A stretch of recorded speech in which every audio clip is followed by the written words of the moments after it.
Mr. President, thank you. My name is Adam Saliu Shumale. I represent the great people of Edo North in Edo State. I rise to move the following comments by a South African minister to the effect that compensation will not be paid to those Nigerians whose properties were looted, shop burnt, and even life taken, but the government of Nigeria reciprocate by appropriating the profit accruing from South Africa shares in all South Africa companies in Nigeria, including their banks, IBCT, that the money be seized and used to pay Nigerians, taking into account that this decision to give Nigerians June 30th as deadline was taken by a mob and respected by the government of South Africa.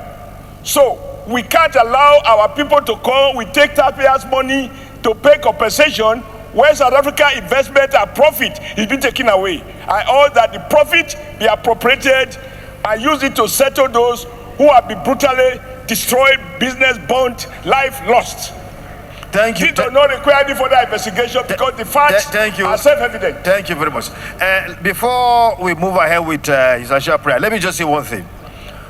Nobody is happy with what is going on in South Africa. The way those gangs of protesters, or whatever you want to call them, are going about doing what they are doing as we speak is not in line with civility. It's uncivilized. We see what is happening in America, but who is doing that? They call them ICE, a government body moving around to check illegal residents, getting them arrested, and so on and so forth. But now, gangs going around in the name of protesters, persecuting, intimidating people, killing people in the name of protest is not something that should be accepted. It's unacceptable. We cannot allow that. But then, we need to be very careful, as Senator Abdullahi has said, particularly because we lead in Africa. We set the pace. Whatever we need to do, we need to be very careful. Like what Senator Adam Oshobole said, sometimes we don't take things that I've said, on social media or whatever. We need to analyze what is always put out there. I saw what he's talking about. What the minister was saying was that those who live in shacks, illegal settlements, will not be paid anything because they were illegally occupying those areas. But those who have titles, nobody will take those titles away from them. Nobody will take those properties from them. I saw that minister, one female minister. Nobody will take those titles from them. Even if they have been displaced, those properties still belong to them. The titles are in their possession. But that's not an excuse. Why do you even allow them to be displaced in the first place? And what even Senator Yahya is talking about, the government should be bold enough to say, oh, we are being threatened by certain people who are conspiring to destabilize our nation. The president should come out to tell the world. So maybe they have a problem. They are brothers, we helped them before, we can still help them. Maybe we can, after the committee has done its work, maybe you find it necessary to advise the South African government, this is your problem. Come on and tell the world your problem. All right, so let's not put the cart before the horse. I beg you, the former chairman of APC, a respected elder statesman in this country, internationally renowned labor leader, please, let's not put the cart before the horse. Let's allow the committee to do its work.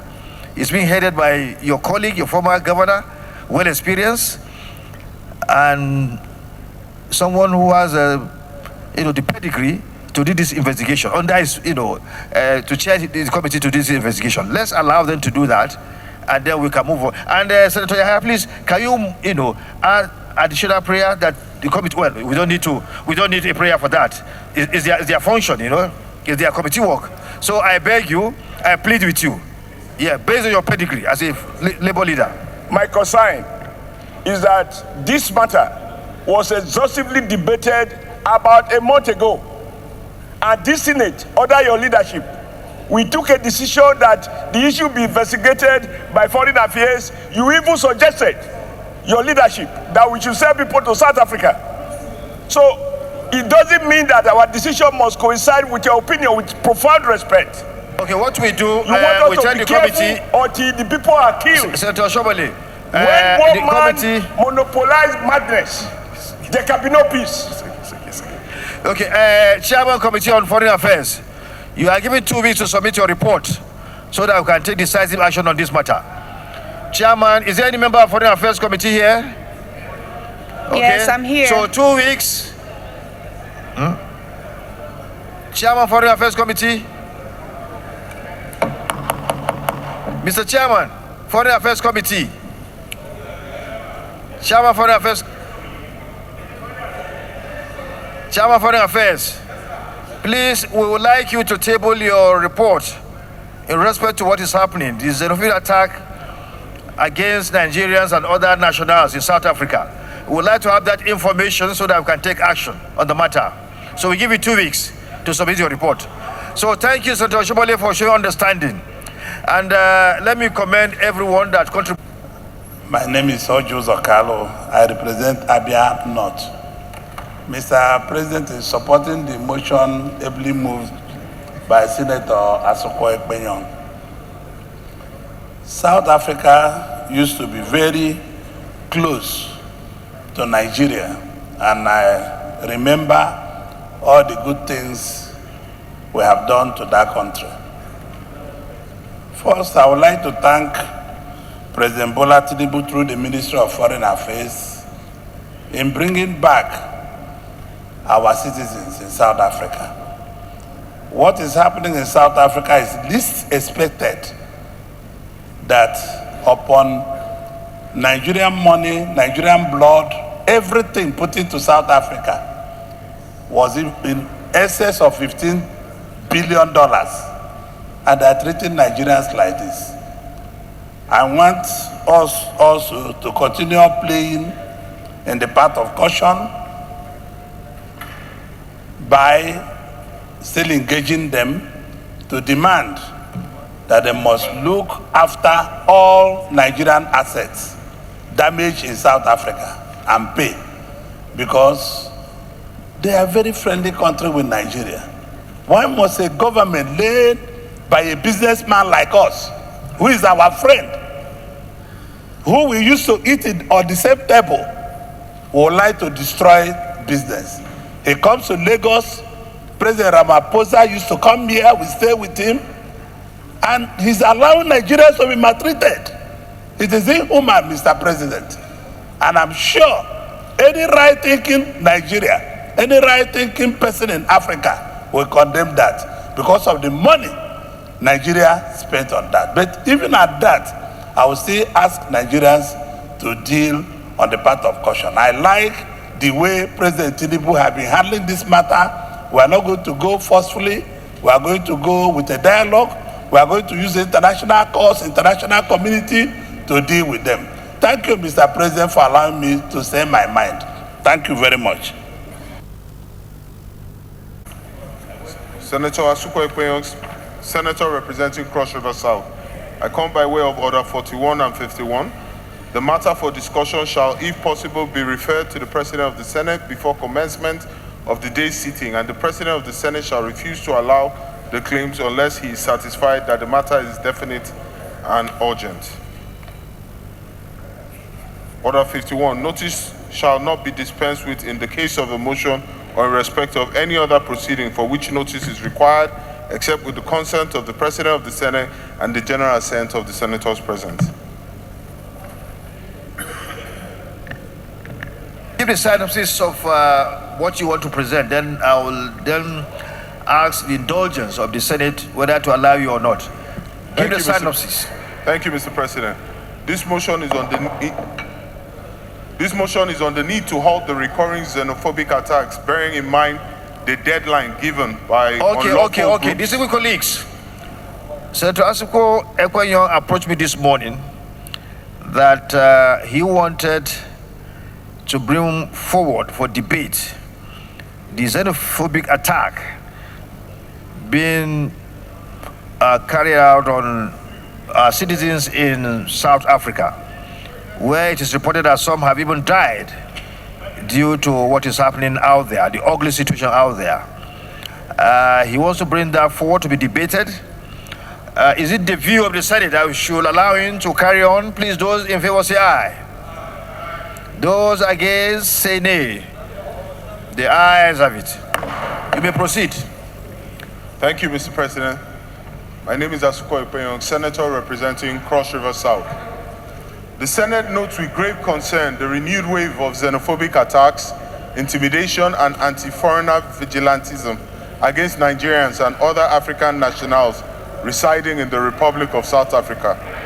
The Senate also notes that anti-migrant groups issued an unlawful ultimatum requiring foreign nationals considered undocumented to leave South Africa by the 30th of June 2026, a deadline which has since expired and was accompanied by widespread fear, demonstrations, displacements, and reports of violence and attacks on foreign-owned businesses and homes.